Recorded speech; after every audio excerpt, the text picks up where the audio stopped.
नमस्कार, मैं अपेक्षा मीना, बीएनडी कॉलेज चिमनपुरा।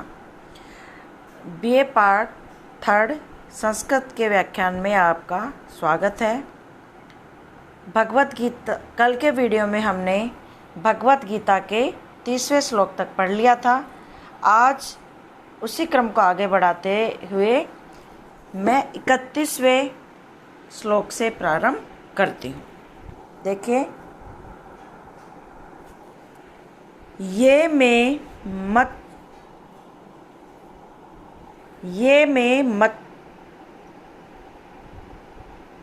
देखिए, ये में मतमिदं नित्यम अनुतिष्ठन्ति मानवाः श्रद्धावन्तो अनुसूयन्तो मुच्यन्ते ते अपि कर्मे भी।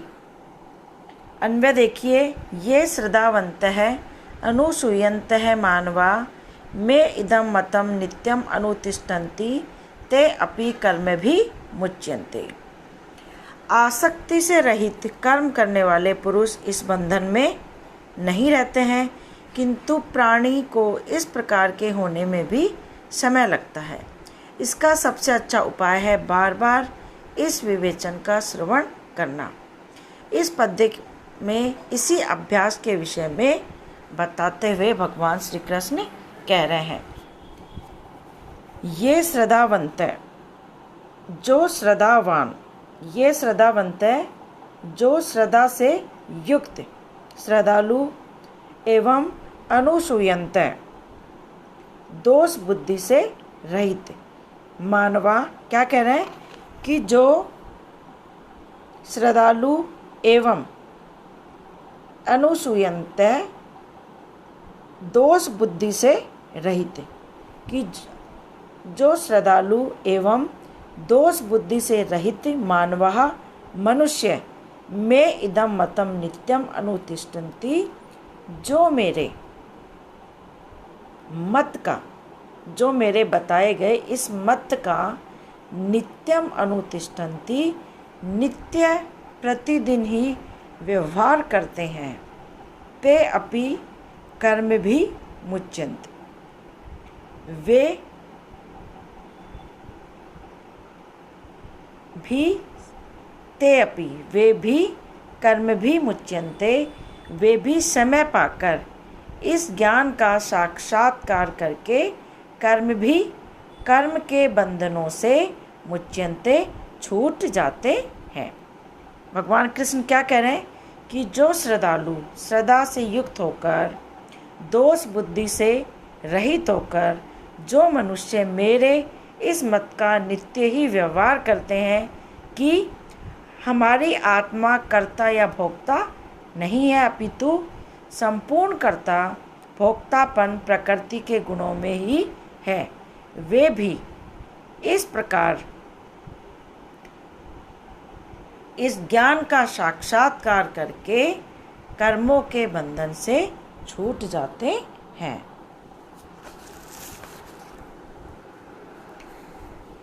गीता की जो विशेषता ये है कि कर्म करके भी मनुष्य कर्म के बंधन में न बंधे।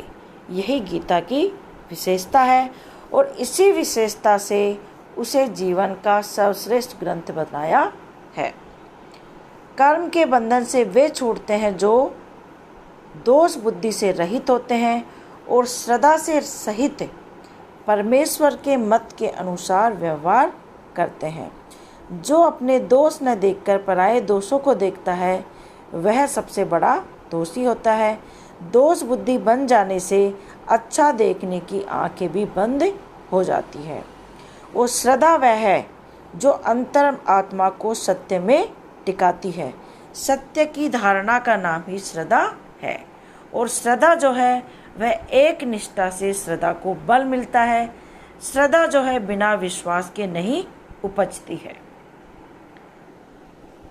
तो इस प्रकार कोई भी वस्तु एकदम समझ में नहीं आती है, यदि उसे अनेक शह सुना जाए और तो प्राणी जो है धीरे धीरे प्राणी अभ्यस्त हो जाता है और फिर उसे तदनुरूप आचरण करने में किसी भी प्रकार की कठिनाई नहीं होती है। यहाँ पर इस पद्य में इसी तथ्य का दिग्दर्शन कराया गया है। अगला देखिए, ये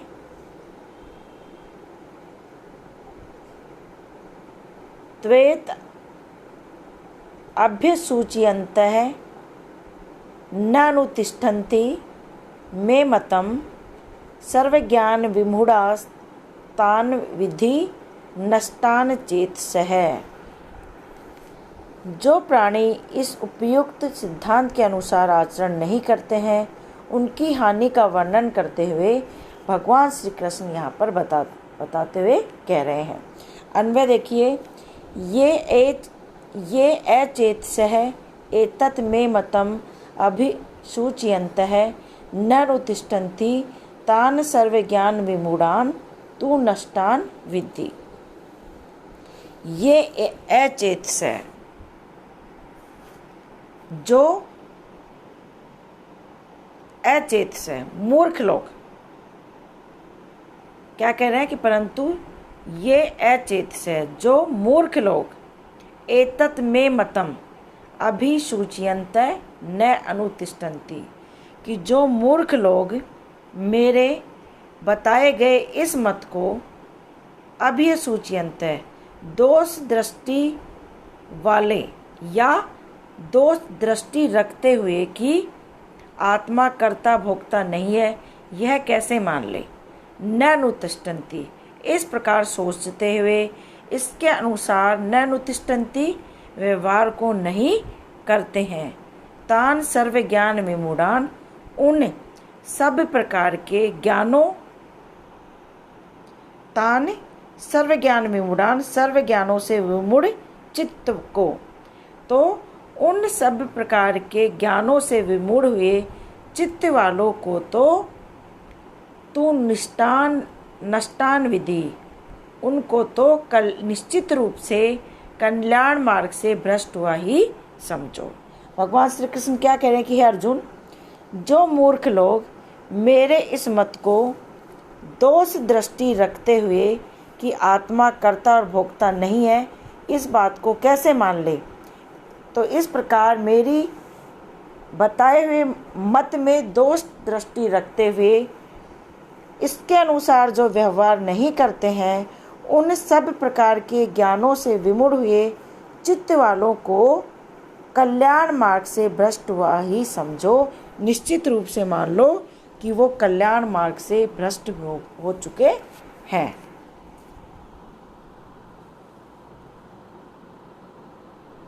तो विनाश व्यक्ति को उस समय ही घेरता है जब किसी को किसी पर विश्वास नहीं रहता है। तो यहाँ पर बताया जा रहा है कि इंद्रियों या विषयों के प्रति आसक्ति का परित्याग न करने वाले प्राणी भी जीवित तो रहते हैं, किंतु उनको परम श्रेय या परम कल्याण का पथ प्राप्त नहीं होता है और वे संसार के बंधन से कभी भी मुक्त नहीं हो पाते हैं। अगला, सदृशं चेष्टते स्वस्याः प्रकृतेर् ज्ञानवानपि प्रकृतिं यान्ति भूतानि निग्रह किम करिष्यति। कर्म की अन्वय देखिए, ज्ञानवान अपि स्वस्याः प्रकृतेः सदृशं चेष्टते एवं भूतानि प्रकृतिं यान्ति निग्रह किम करिष्यति। कर्म की अनिवार्यता, कर्म प्रवाह की अनादिता, कर्म का पर्यवसान, लोक संग्रहार्थ, कर्म की कर्तव्यता एवं योग युक्त कर्म का वर्णन करने के पश्चात इस पद्य में भगवान श्री कृष्ण अब प्रकृति की बलवत्ता का वर्णन करते हुए कह रहे हैं, ज्ञानवान अपि, हे अर्जुन, ज्ञान युक्त पुरुष भी स्वस्याः प्रकृते सदृशं चेष्टते, कि हे अर्जुन, ज्ञान युक्त पुरुष भी अपनी प्रकृति के अनुरूप ही चेष्टा करता है। एवं भूतानि प्रकृतिम यान्ति, इसी प्रकार संपूर्ण भूत प्राणी अपनी अपनी प्रकृति को ही प्राप्त करते हैं, अर्थात अपनी प्रकृति के अनुसार व्यवहार करते हैं। निग्रह किम करिष्यति, फिर इसमें किसी का हट क्या करेगा। देखिए क्या कह रहे हैं, हे अर्जुन, ज्ञान युक्त पुरुष भी अपनी प्रकृति के अनुरूप ही चेष्टा करता है। इसी प्रकार भूतानि प्रकृतिम यान्ति, समस्त भूत प्राणी अपनी अपनी प्रकृति के अनुरूप ही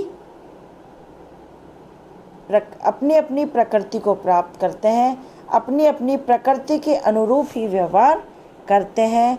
फिर इस विषय में किसी का हट क्या करेगा।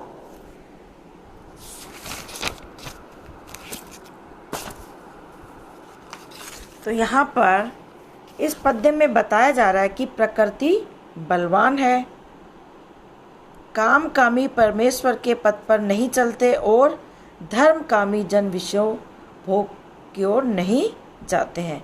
तो इस प्रकार जिसकी जैसी प्रकृति होती है उसके अनुरूप ही उसका व्यवहार होता है।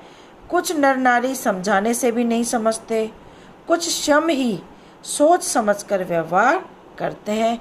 इस प्रकार मानव प्रकृति का अर्थ है कर्मों और संस्कारों से बना हुआ स्वभाव।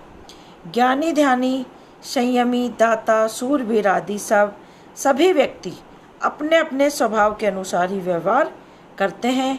ज्ञानी में भी अपने स्वभाव से विमुख हो जाने की सामर्थ्य नहीं होती। तो इस प्रकार से यहाँ बताया जा रहा है कि सामान्य रूप से प्रकृति या स्वभाव या आदत जो है उसको यहाँ पर प्रकृति बताया, आदत या स्वभाव को यहाँ पर प्रकृति बताया गया है, जिसके लिए कहा जाता है कि स्वभावो दुरतिक्रम है, अर्थात प्रकृति को या आदत को या स्वभाव को बदलना अत्यंत कठिन कार्य होता है। अगला देखिए,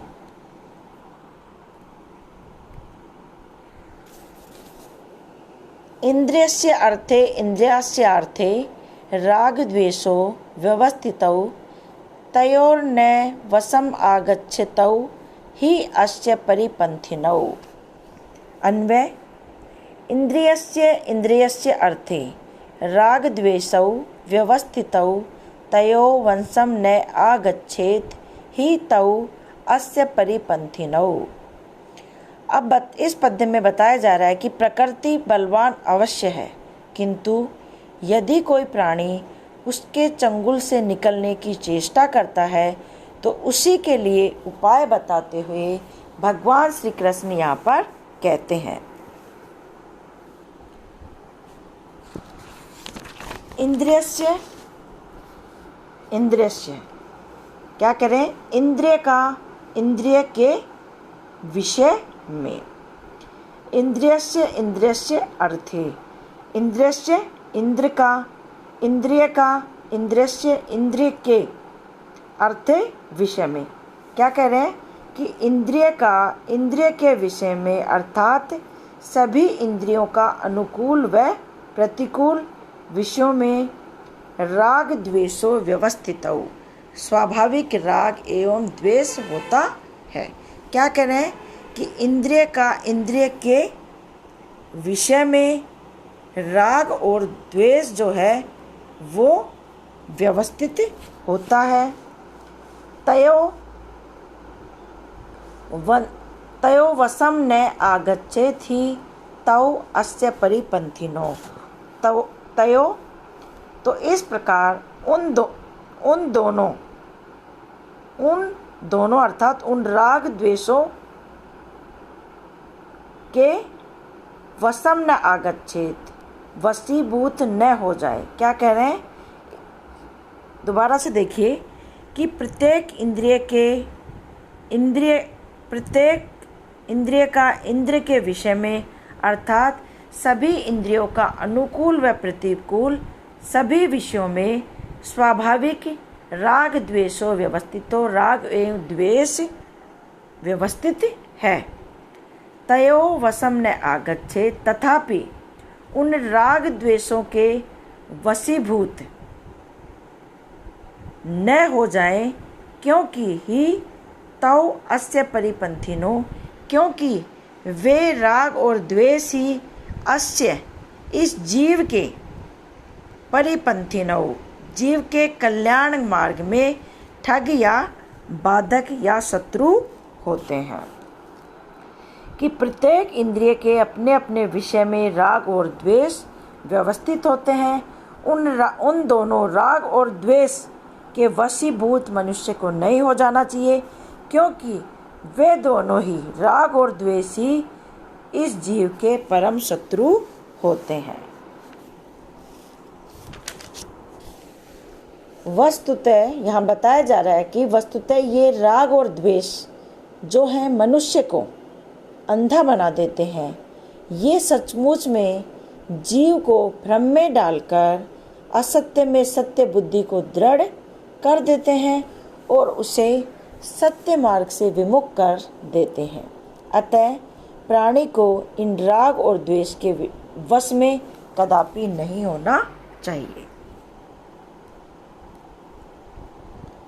अगला, श्रेयान् स्वधर्मो विगुणः परधर्मात् स्व अनुतिष्ठात् स्वधर्मे निधनं श्रेय परधर्मो भयावह। अन्वय देखिए, स्व अनुष्ठितात् परधर्मात् विगुणः स्वधर्मे श्रेयान् स्वधर्मे निधनं श्रेय परधर्मे भयावह। भगवान श्री कृष्ण इस पद में राग द्वेष को दबाने के, उनको नष्ट करने के उपाय बता रहे हैं। क्या कह रहे हैं? स्व अनुष्ठितात् भली प्रकार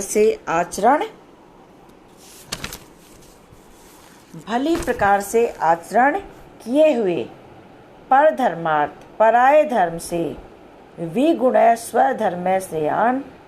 क्या कह रहे? भली प्रकार आचरण किए हुए पराय धर्म से गुण रहित भी अपना धर्म श्रेष्ठ और अत्यंत कल्याणकारी होता है। इसलिए स्वधर्मे निधनम श्रेय परधर्मे भयावह। इसलिए अपने धर्म में व्यवहार करते हुए निधनम श्रेय मृत्यु भी श्रेष्ठ एवं कल्याणकारी है, परंतु परधर्मे भयावह, परंतु पराया धर्म भयदायक होता है। क्या कह रहे हैं? कि सरलता से आचरण में आने योग्य परधर्म से गुण रहित स्वधर्म अत्यंत श्रेष्ठ है, क्योंकि अपने धर्म में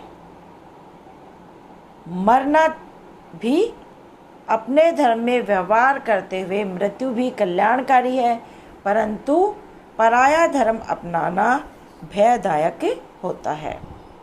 तो इस प्रकार यहाँ बताया जा रहा है कि भली प्रकार आचरण किए हुए पराय धर्म से भी गुण रहित भी अपना धर्म अत्यंत कल्याणकारी और श्रेष्ठ होता है। इसलिए अपने धर्म का व्यवहार करना चाहिए और उसे करते हुए भी मृत्यु कल्याणकारी है, परंतु दूसरे का धर्म अपनाना भयदायक होता है। यहाँ बताया जा रहा है कि स्वधर्म आचरण के प्रभाव से स्वधर्म की मर्यादा में बंधकर ये राग द्वेष दब सकते हैं। अतः प्राणी को सदा स्वधर्म का ही आचरण करना चाहिए। मनुस्मृति में भी ऐसी ही बात कही गई है, वरम स्वधर्मो विगुणो न पार्क्यः स्व अनुष्ठितः परधर्मेण जीवेन ही सदैव पतति जातितः। अर्थात गुण रहित भी अपना धर्म श्रेष्ठ होता है, परंतु भली भांति पालन किया हुआ पर धर्म श्रेष्ठ नहीं है, क्योंकि दूसरे के धर्म से जीवन धारण करने वाला मनुष्य जाति से तुरंत ही पतित हो जाता है। इस प्रकार यहाँ बताया गया है कि पर धर्म से स्वधर्म अत्यधिक श्रेष्ठ होता है। तो ठीक है, आज के वीडियो में इतना ही। कल के वीडियो में पुनः आपसे भेंट होगी। तब तक के लिए धन्यवाद।